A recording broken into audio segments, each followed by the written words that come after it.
नासिक के पास एक गांव में भयानक बारिश हो रही थी। डॉक्टर रोहन अपनी नर्स मेघा के साथ गांव की शारदा नाम की एक जवान औरत की डिलीवरी कर रहा था। वो औरत दर्द से तड़प रही थी। फिर अचानक से एक सुंदर से बच्चे की रोने की आवाज आई। अरे वाह, बधाई हो, कितना सुंदर लड़का हुआ है तुम्हें। मेघा ने उस बच्चे को उसकी मां शारदा को दिया। नर्स, आज रात तुम यहीं रुकना फॉर ऑब्जर्वेशन। मैं कल सुबह आऊंगा। ओके? Okay sir. ये कहकर रोहन जैसे ही कमरे से बाहर निकला, बच्चे का बाप नायक हाथ जोड़े खड़ा था। कॉन्ग्रेचुलेशंस, आपकी पत्नी और बच्चा दोनों अच्छे हैं। आप अंदर जा सकते हैं। लेकिन यहां पर अजीब बात यह थी कि डॉक्टर रोहन ने बच्चे के बाप नायक के चेहरे पर खुशी नहीं देखी बाप बनने वाली। उसने पहली बार देखा था कि एक बाप अपने बेटे के जन्म पर मुस्कुराया तक नहीं। रोहन ने नोटिस किया कि नायक के हाथ में काले रंग का एक धागा है। रोहन चुपचाप वहां से चला गया और नायक जल्दी से अंदर कमरे में घुस गया। नायक नर्स मेघा की ओर देखता है और काला धागा उसकी ओर बढ़ाते हुए कहता है, ये लो मैडम, इस धागे को जल्दी से बच्चे के गले में बांध दो। लो। ये सुनते ही मेघा और बच्चे की मां शारदा के चेहरे का तो रंग ही उड़ गया। शारदा कांपती आवाज में बोली, क्या वो फिर से आ गई? हाँ, कल पास के गांव से एक बच्चे को वो। नहीं नहीं, कुछ भी करो, लेकिन मेरे बच्चे को कुछ होना नहीं चाहिए। नायक ने बिना देरी किए वो काला धागा जल्दी से अपने बच्चे के गले में डाल दिया। ये धागा मैंने गांव के भगत से लाकर दिया है। उन्होंने कहा है कि जब तक ये धागा बच्चे के शरीर पर रहेगा तब तक वो इसे छू नहीं पाएगी। मैं आज रात यहीं पर रहूंगा और घबराना मत, मैं हूं। सभी के चेहरों पर एक अजनबी सा डर बैठा था, मानो आज की रात किसी तबाही की रात हो। 2-3 घंटे बीत गए। बादल अब भी वैसे ही गरज रहे थे। अचानक से पायल की छन छन की आवाज सुनाई देने लगी। हॉस्पिटल से कुछ कदम की दूरी पर एक रहस्यमयी औरत की परछाई हॉस्पिटल के कमरे की ओर बढ़ रही थी। कमरे में मेघा, नायक, बच्चा और शारदा सबके सब सो रहे थे। उस औरत की परछाई कमरे की खिड़की पर आकर रुक गई। उसने सबके चेहरे पर एक नजर फेरी और जैसे ही उसने उस बच्चे के गले पर वो काला धागा देखा, वो गुर्राने लगी। तुम्हें क्या लगा बेवकूफ आदमी, तुम्हारे गांव का वो भगत मुझे रोक लेगा? ये कहकर उसने हवा में हाथ घुमाया और वो काला धागा झट से टूटकर जमीन पर गिर गया। वो औरत कमरे में घुस गई। अचानक से नायक की नींद टूट गई। उसने उस औरत का चेहरा देखा और डर के मारे चिल्ला उठा। उस खौफनाक औरत ने अपने बाल खोल लिए और जोर से चीखी। उसकी दहाड़ सुनकर सब एकदम से चुप हो गए। शारदा तुरंत अपने बच्चे की ओर लपकी, पर उस औरत ने अपने लंबे बालों को हवा में लहराया और अचानक हवा में चमेली की तेज खुशबू फैल गई, जैसे वहां किसी ने चमेली के इत्र की बोतल फोड़ दी हो। उस गंध को सूंघते ही सारे के सारे लोग वहीं बेहोश होकर नींद में सो गए और वो औरत वो ठहाका मारकर हंसने लगी। मैं डाकिनी हूं, डाकिनी।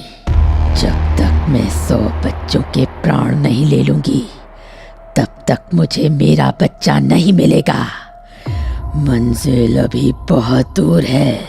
ये कहते हुए उसने उस बच्चे की ओर देखा, उसे अपनी गोद में उठाया और वहां से गायब हो गई। डाकिनी ने एक और बच्चा चोरी कर लिया था। गांव में अफरा तफरी मच गई थी। सारे गांव वाले अस्पताल के सामने इकट्ठा हो गए थे। रोहन भी वहां खड़ा था। वो मेघा पर चिल्लाने लगा, क्या क्या मतलब है बच्चा गायब हो गया? What nonsense? कल रात तुम्हें यहीं रुकना था ना? Then what? सर, मैं यही थी और इसका पति ये नायक भी यही था, लेकिन वो डाकिनी। क्या? कौन? वो डाकिनी आई और उसे लेकर चली गई सर। क्या? डाकिनी? Are you serious? तुम कहना चाहती हो कि कोई चुड़ैल टाइप? जी सर, हम सब ने देखा है। वो 7 साल बाद फिर से वापस आ गई है। What rubbish! क्या बकवास बातें कर रही हो? तुम पढ़ी लिखी हो, नर्स हो, जॉब कर रही हो, फिर भी ये बकवास बातें कर रही हो। अब देख क्या रही हो? जाओ पुलिस को बुलाओ तुरंत। रोहन गुस्से में था, पर गांव वालों के माथे पर कोई शिकन नहीं थी, जैसे वो सब कुछ जानते हो कि शारदा का बच्चा कौन चुरा ले गया है। शारदा रोते हुए रोहन से बोली, डॉक्टर साहब, पुलिस को बुलाने की कोई जरूरत नहीं है। नर्स दीदी ने ठीक कहा है, मेरे बच्चे को वो डाकिनी ही लेकर गई है। मैंने खुद उसे कल रात देखा था। उसने अपने लंबे बाल खोल दिए और कमरे में चमेली की तेज खुशबू फैल गई। वो महक कितनी तेज थी कि हम सबको चक्कर आ गया और हम वहीं बेहोश हो गए। तभी नायक बोल पड़ा, पास के गांव से भी कल ठीक इसी तरह से एक बच्चा चोरी हुआ है। इसीलिए मैं भगत से वो काला धागा लेकर आया था, पर वो भी उस डाकिनी को रोक ना सका और मेरा बच्चा मेरा। रोहन को अब भी उनकी बात पर यकीन नहीं हुआ। अरे क्या बोल रहे हैं आप लोग? ये कोई डाकिनी वाकिनी नहीं होती है। मैं अभी पुलिस को फोन करता हूं, वो कुछ न कुछ करके आपके बच्चे को ढूंढ लेंगे। वेट। इससे पहले कि रोहन आगे कुछ करे, अचानक भीड़ में से एक आवाज आई, ठहरो। सारे गांव वाले और रोहन उस आवाज की ओर मुड़ गए। पीछे एक तांत्रिक खड़ा था।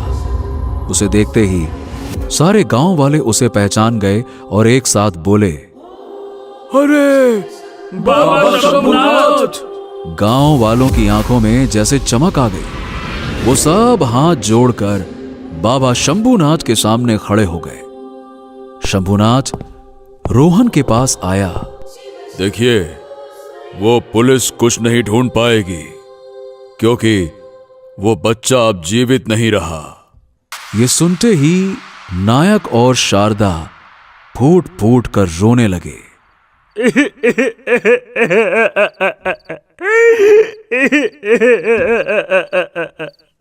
शांत शांत हो जाओ, शांत हो जाओ। तुम्हें अगले साल फिर से संतान होगी और वो जीवित रहेगी, ऐसा हमारा वादा है तुम दोनों से। 7 साल बाद वो फिर से वापस आई है। कल रात वो फिर से शिकार पर निकलेगी। बसंतपुर गांव में कल पूर्णिमा को एक बच्चा पैदा होने वाला है।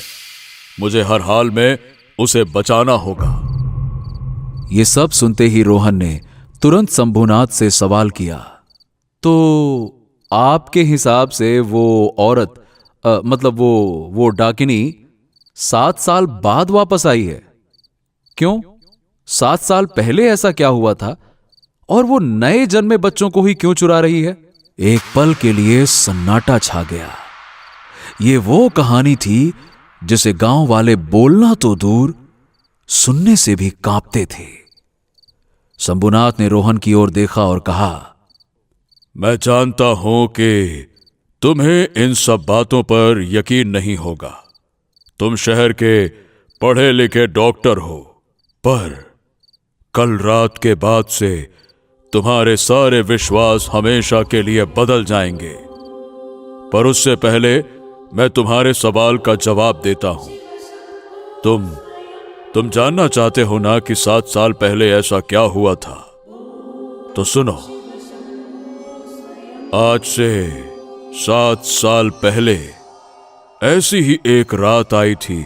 गांव था अंबेवाड़ी। अपनी शादी के 5 साल बाद इंद्रानी को बच्चा होने वाला था। 5 साल तक उसने न जाने कितने डॉक्टर, अस्पतालों के चक्कर लगाए, जाने कितने मंदिर दरगाहों में मन्नतें मांगी। आखिर में उसे एक तांत्रिक मिला, त्रिकाल भैरव। ये त्रिकाल भैरव आया कहां से था कोई नहीं जानता था, पर वो अंबेवाड़ी के पास वाले जंगल के एक गुफा में रहा करता था। उसने इंद्राणी को मंत्रों से सिद्ध करके कुछ जड़ी बूटी दे दी और उसने खुद श्मशान में साधना भी की और आखिरकार त्रिकाल भैरव की साधना रंग लाई। इंद्राणी गर्भवती हो गई, मगर इंद्राणी का दुर्भाग्य 5 साल बाद भी बदला नहीं। उसे बच्चा तो हुआ, मगर मरा हुआ। अगले दिन गांव और परिवार वाले बच्चे का अंतिम संस्कार करने के लिए इकट्ठा हुए, लेकिन इंद्राणी सबके सामने खड़ी हो गई और उसने चिल्लाते हुए कहा, कोई मेरे बच्चे को हाथ नहीं लगाएगा। मेरा बच्चा मरा हुआ नहीं है, मैं इसे मरने दूंगी ही नहीं। मैं इसके प्राण वापस लाके रहूंगी। अब गांव वालों और परिवार वालों को लगा कि इंद्राणी अपने बच्चे की मौत के सदमे की वजह से पागल हो गई थी, पर इंद्राणी वो ये सब इसलिए कर रही थी क्योंकि उसके मन में अब भी आस थी, उम्मीद थी। उसे उसी तांत्रिक त्रिकाल भैरव का ख्याल आ रहा था। इंद्राणी उसके पास गई और अपने बच्चे की लाश को उसके सामने रख दिया। वो त्रिकाल भैरव उसे देखते ही समझ गया कि उसके साथ क्या हुआ है। उसने चिल्लाते हुए कहा, ये सब तेरे पूर्व जन्म के किए गए पाप का परिणाम है, पर मैं चाहूं तो तुझे तेरे पाप से मुक्त कर सकता हूं। तेरे इस मृत बच्चे के प्राण वापस ला सकता हूं। यह सुनते ही इंद्राणी त्रिकाल भैरव के सामने फूट फूट कर रोने लगी। कैसे भी करके, कुछ भी करके मेरा बच्चा मुझे वापस दिला दो बाबा। मैं जन्म भर आपकी गुलामी करूंगी। त्रिकाल भैरव ने गंभीर आवाज में उससे कहा, बिल्ली के 11 बच्चों की बलि लगेगी और तेरे बालों का एक हिस्सा भी, मगर तू ये सब बिना किसी को बताए चुपचाप करना होगा तुझे। ठीक 1 हफ्ते के बाद अमावस्या के दिन इस गुफा में तुझे मेरे साथ साधना भी करना होगा, फिर तेरा बच्चा जी उठेगा। बस याद रखना कि इस बात की खबर किसी को नहीं होनी चाहिए। बच्चे के मोह में इंद्राणी बावली हो गई। उसने चुपके बिना किसी को बताए 3 दिनों में कैसे भी करके बिल्ली के 11 बच्चे पकड़ डाले और ठीक 1 हफ्ते के बाद त्रिकाल भैरव के गुफा में पहुंची।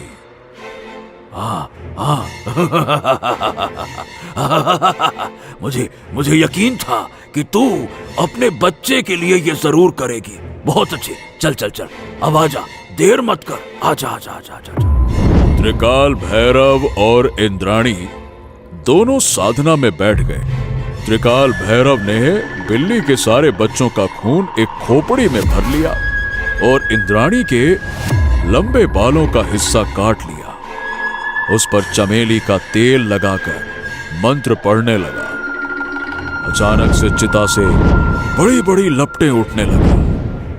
उसी समय त्रिकाल भैरव उठा और उसने अचानक से सामने रखा त्रिशूल इंद्राणी के छाती में घुसा दिया। इंद्राणी चीख उठी। उसके शरीर से खून का फव्वारा फूट पड़ा। उसे समझ नहीं आया कि त्रिकाल भैरव ने उसके साथ ये क्या किया। मूर्ख औरत, तेरे बच्चे का अंतिम संस्कार तो मैंने उसी दिन कर दिया था। मैंने तुझसे झूठ बोला था। बलि बिल्ली के बच्चों की नहीं, बल्कि इंसान के बच्चों की होती है। पर मुझे तेरे बच्चे की जिंदगी में कोई दिलचस्पी नहीं है।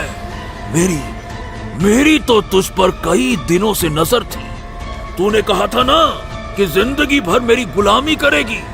मुझे तेरी जिंदगी की नहीं, तेरी मौत के बाद की गुलामी चाहिए, तेरी आत्मा की गुलामी।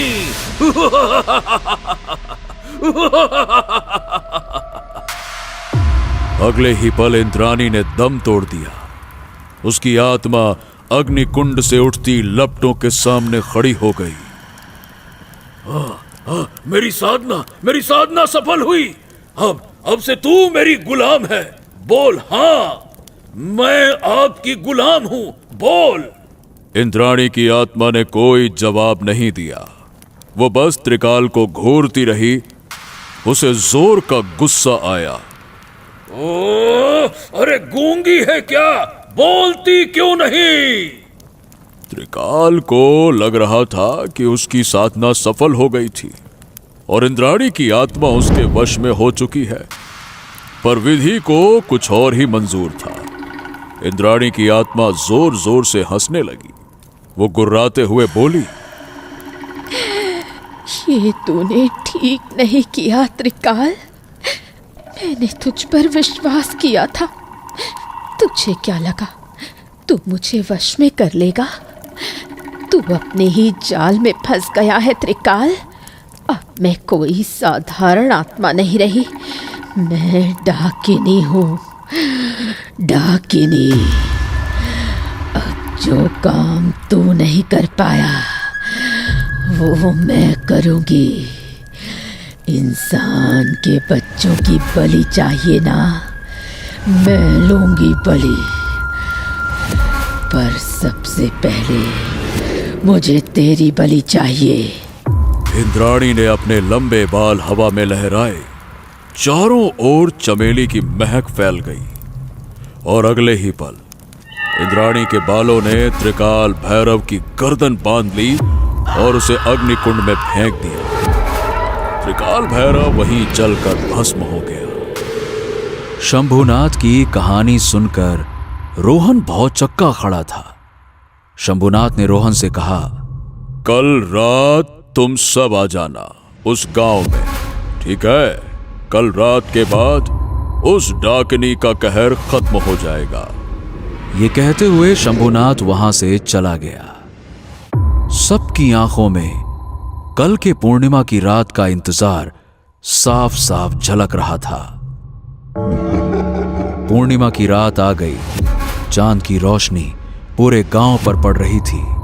शारदा की तरह यहां भी आज रात एक औरत एक बच्चे को जन्म देने वाली थी।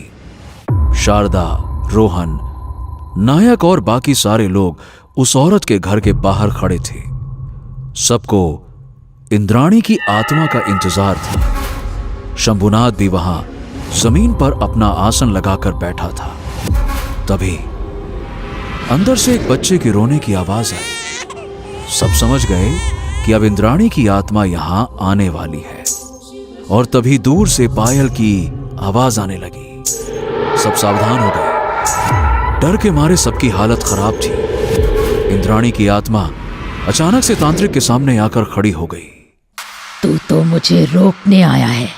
क्या देगा उस बच्चे को? तावीज या धागा? कुछ काम नहीं आएगा तांत्रिक। चला जा, वरना त्रिकाल की तरह तुझे भी मार डालूंगी मैं। शंभुनाथ ने अचानक से अपने झोले में से एक आईना निकाला और उसे चांद की रोशनी के सामने रख दिया। शंभुनाथ ने एक मंत्र पढ़ा। अचानक ही आईने में इंद्राणी के बच्चे की तस्वीर दिखने लगी। इंद्राणी पागलों की तरह दौड़कर उस आईने में अपने बच्चे को देखने लगी। अरे ये तो मेरा बच्चा है, ये जिंदा है। इंद्राणी का गला भर आया और शंभुनाथ को इसी मौके की तलाश थी। उसने झट से झोले में से एक कैंची निकाली और इंद्राणी के बाल पकड़कर एक झटके में काट दिए। इंद्राणी की आत्मा चीख उठी। नहीं, ये तूने क्या किया? तेरी शक्ति अब मेरे हाथों में है डाकिनी। तेरे कटे हुए बाल जब तक मेरे हाथ में है तू वही करेगी जो मैं चाहूंगा। इंद्राणी गिड़गिड़ा उठी। मुझे जाने दो, मैं यहाँ से चली जाऊंगी, मुझे जाने दो। तुझे हमेशा हमेशा के लिए मुक्त कर दूंगा। आज तेरा बच्चा मृत पैदा हुआ, इसीलिए तुझे बाकी बच्चों की बलि लेने का कोई हक नहीं। ये मौत का खेल आज यही खत्म होगा। ये कहते ही शंभुनाथ ने इंद्राणी के कटे हुए बालों में आग लगा दी। इंद्राणी की आत्मा चिल्ला उठी और धीरे धीरे हवा में अदृश्य हो गई। हाँ, अब किसी को कोई चिंता करने की जरूरत नहीं है। अब किसी और बच्चे की मौत नहीं होगी। गांव वालों ने राहत की सांस ली। शंभुनाथ वहां से जाने लगा।